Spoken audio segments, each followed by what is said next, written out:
Halo, selamat pagi pemirsa. Apa kabar Anda hari ini? Senang sekali kami dapat menjumpai Anda dalam berita Papua hari ini. Saya Yuni Rumbaran bersama tim redaksi telah menyiapkan sejumlah berita menarik dan aktual untuk Anda. Berikut 3 berita utama.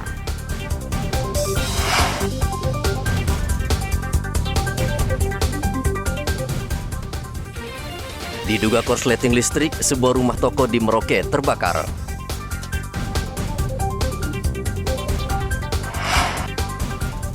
Pastikan Dogiai aman, polisi gencar berpatroli dengan berjalan kaki.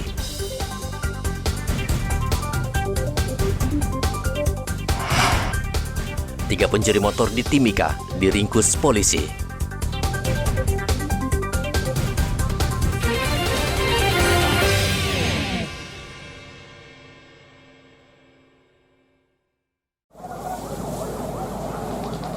Kebakaran melanda kawasan Nowari, Merauke, Papua Selatan pada Rabu kemarin.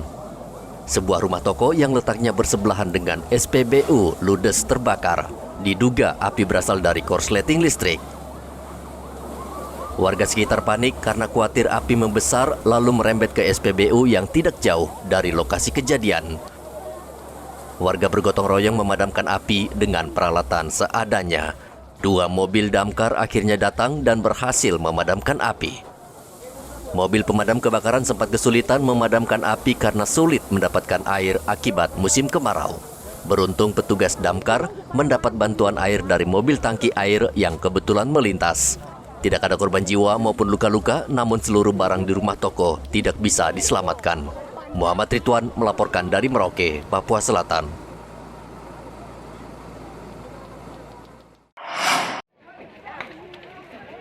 Kebakaran juga terjadi di Pulau Dom, Kota Sorong, Papua Barat pada Rabu kemarin. Kobaran api melumat seluruh bangunan. Warga bersama anggota Polri berusaha memadamkan api agar tidak merembet ke bangunan lain. Kebakaran terjadi pada pukul 6 pagi ketika warga hendak beraktivitas. Tidak ada korban jiwa maupun luka-luka dalam kejadian ini, namun api menghanguskan seluruh bangunan yang dihuni 15 keluarga. Berhasil dipadamkan sekitar kurang lebih 2 jam dengan alat pengolahan yang ada, yaitu dibantu dari kapal yang sekaligus dari membantu kami dari dinas dari warga dan Polairut, Polda dan Polres Sorong Kota. Untuk sementara tidak ada korban jiwa, hanya korban material. Jadi korban material itu kan rumah ini gudang, jadi itu disekap-sekap di dalam per kamar-kamar. Nah, jadi artinya ada berapa? 15 kepala rumah tangga di dalam. Dan ada yang jualan kios-kios, ada 2 penjual nasi, semua segala macam penjualnya itu. Jadi sekitar kerugian materialnya diperkirakan kurang lebih 500 juta. Kendati dengan peralatan seadanya, api akhirnya bisa dipadamkan. Untuk membantu para korban, petugas mendirikan posko sementara yang letaknya beberapa ratus meter dari lokasi kejadian. Polisi masih menyelidiki penyebab kebakaran, namun diduga disebabkan korsleting listrik. Topan melaporkan dari Sorong, Papua Barat.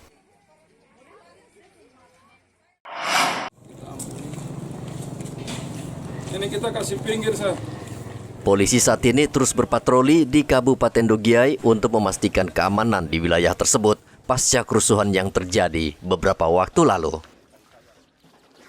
Ratusan polisi terlihat berjaga di setiap sudut kota. Sejumlah jalan yang diblokade massa sudah kembali dibuka. Begitu juga dengan aktivitas di pasar sudah kembali normal. Kendati demikian, aparat gabungan TNI Polri tidak mau kecolongan. Mereka berpatroli dengan berjalan kaki di lokasi yang dibakar massa. Kabid Humas Polda Papua Kombes Ahmad Mustafa Kamal mengatakan aparat TNI Polri dikerahkan untuk menjamin keamanan masyarakat agar bisa kembali beraktivitas dan roda perekonomian berputar. Ia berjanji akan menangkap provokator dan para pelaku yang bertindak anarkis. Situasi di sekitar kota cukup kondusif, ya, berapa titik pemalangan sudah kita buka, aktivitas masyarakat halang-halang sudah mulai nampak. Bahkan kita juga lihat mama-mama sudah mulai berjualan kita harus memberikan pengajaran, memberikan pendekatan humanis, tegas, namun tetap asas hukum tetap dilakukan. Tetap kita lakukan penegakan hukum di Dogiay. Saya kira itu menunggu dapat kabar ya.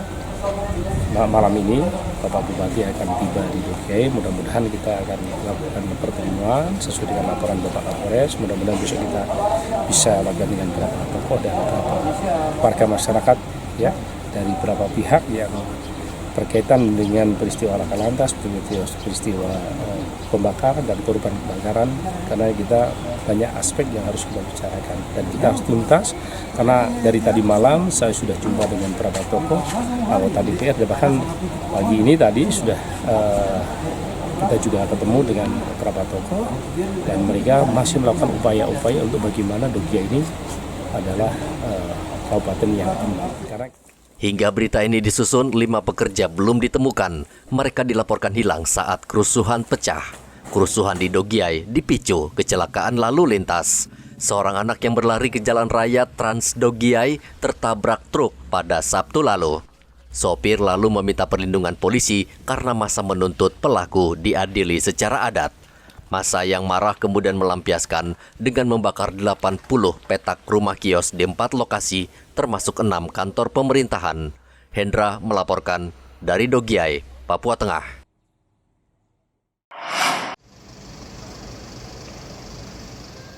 Kepolisian daerah Papua menyayangkan video pendek yang diunggah Ketua Majelis Rakyat Papua MRP, Timotius Murib, di media sosial beberapa waktu lalu. Dalam video tersebut, Timotius tengah berada di Jenewa, Swiss, dan berkata akan memperjuangkan kemerdekaan rakyat Papua dalam sebuah pertemuan PBB. Irjen Matius Fakiri menyesalkan pernyataan Timotius Murib. Untuk bisa berdiri beserta dengan teman-teman bangsa yang lain.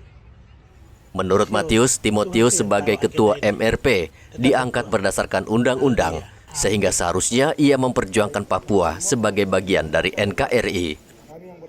Sangat disayangkan bagi saya ya, itu sangat disayangkan. Ya, nanti Bapak ini para teman-teman rotan bisa tanya ke beliau kenapa bisa salah kata begitu. Beliau itu kan ada karena undang-undang. Jadi nanti saya akan tanya, saya tidak mau mengomentari itu, tapi tentunya ini dalam pengawasan kami aparatur sosial. Ada unsur ke arah makar akan diperiksa. Kita ngawasi dulu. Tapi sudah ada komunikasi Jenderal dengan beliau? Tidak ada, saya tidak. Polisi akan terus mengawasi Timotius Murib. Belum diketahui kapan video tersebut direkam. Namun saat ini sudah tersebar luas sejak dibagikan dalam sebuah akun medsos. Dari kota Jayapura, Papua, Hendra melaporkan. Bagaimana mendapatkan kebebasan